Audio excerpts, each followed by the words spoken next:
अगर आप सच में इंग्लिश बोलना चाहते हो तो ये वीडियो मिस मत करिए, क्योंकि वीडियो के एंड तक आप जरूर सोचेंगे, काश मुझे ये पहले पता होता तो आज मैं कॉन्फिडेंटली इंग्लिश बोल पाता।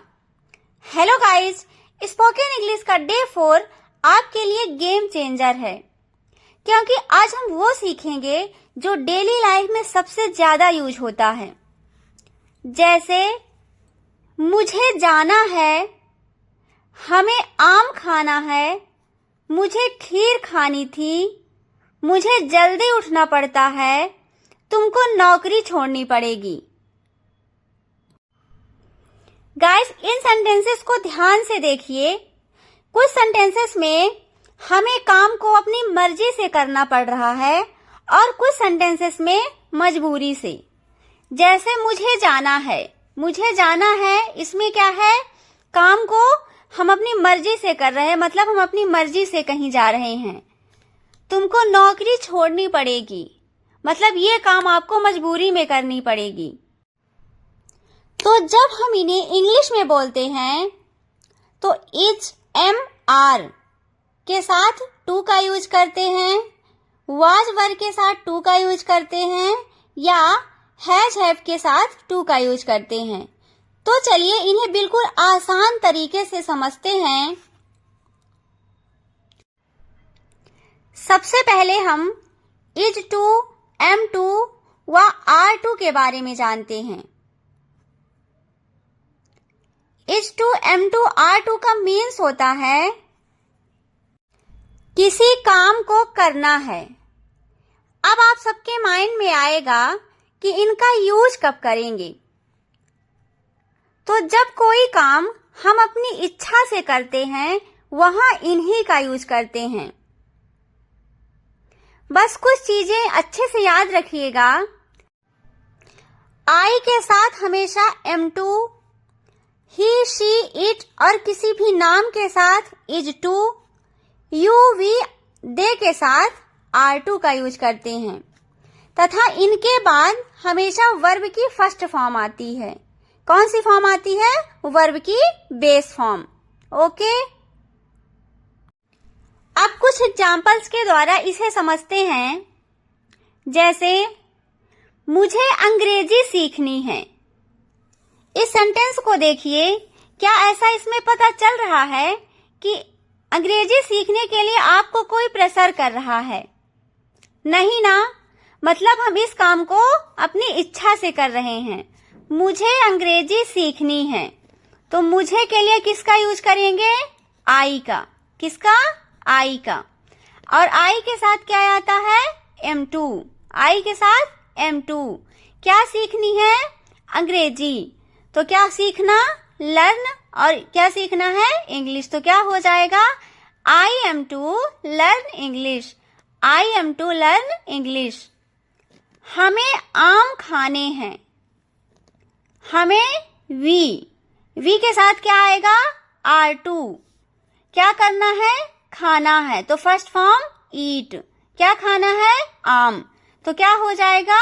We are to eat mangoes.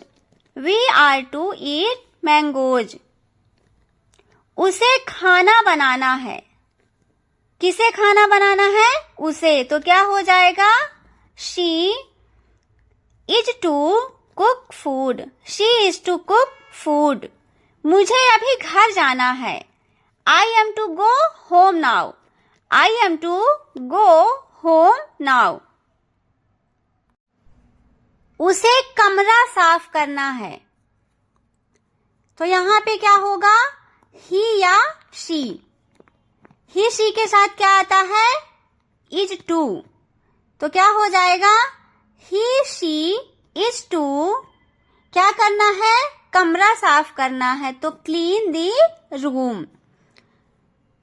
तो she is to clean the room. I hope आपको इज टू, M2 और R2 का यूज अच्छी तरह से समझ आया होगा।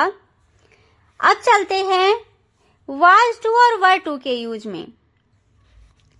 वाज टू और वर टू का मीन्स होता है किसी काम को करना था।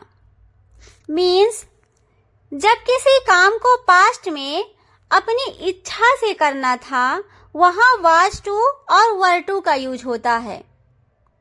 बस ये याद रखिएगा, आई, ही, शी, इट और किसी भी नाम के साथ वाज टू और इसके बाद वी, यू, दे के साथ वर टू का यूज होता है और इनके बाद हमेशा वर्ब की फर्स्ट फॉर्म आती है। चलिए एग्जाम्पल्स के द्वारा इसे समझते हैं। मुझे घर जाना था, तो मुझे को क्या बोलेंगे? आई, आई के साथ वाज टू, जाना, जाने को इंग्लिश में क्या बोलते हैं? गो। तो फर्स्ट फॉर्म गो, कहाँ जाना था? होम। तो क्या हो जाएगा? I was to go home. Next, उसे सोना था। कब सोना था? पास्ट में। तो उसे या तो ही हो जाएगा या तो शी। ही, शी के साथ क्या आता है? Was to. क्या करना था? सोना। तो सोने को क्या बोलते हैं? स्लीप। यहाँ गोल्ड वाला नहीं है, ठीक है ना? तो क्या होगा? Sleep. He was to sleep. मुझे खीर खानी थी। आई के साथ वाज टू, क्या करना है? खाना है। तो क्या होगा? ईट। क्या खाना है? खीर। आई होप सबके मुंह में पानी आया होगा। खीर को इंग्लिश में क्या बोलते हैं? Rice pudding. I was to eat rice pudding. Note करिएगा, राइस पुडिंग मीन्स खीर। I was to eat rice pudding. तुम्हें खाना बनाना था। किसे खाना बनाना था? तुम्हें। तो यू के साथ were to cook food. You were to cook food. You were to cook food. I hope was और वर का भी यूज अच्छी तरह से समझ में आया होगा। Next, has to, have to. इसका मीन्स होता है करना पड़ता है, अर्थात जब किसी काम को आपको मजबूरी में करना पड़े तब वहां हैज टू या हैव टू का यूज करते हैं। ये याद रखिएगा, ही, शी, इट और किसी भी नाम के साथ has to, I, we, you, they के साथ हैव टू का यूज करते हैं। जैसे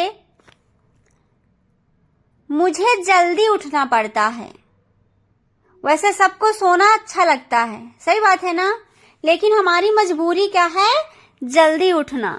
तो मुझे जल्दी उठना पड़ता है।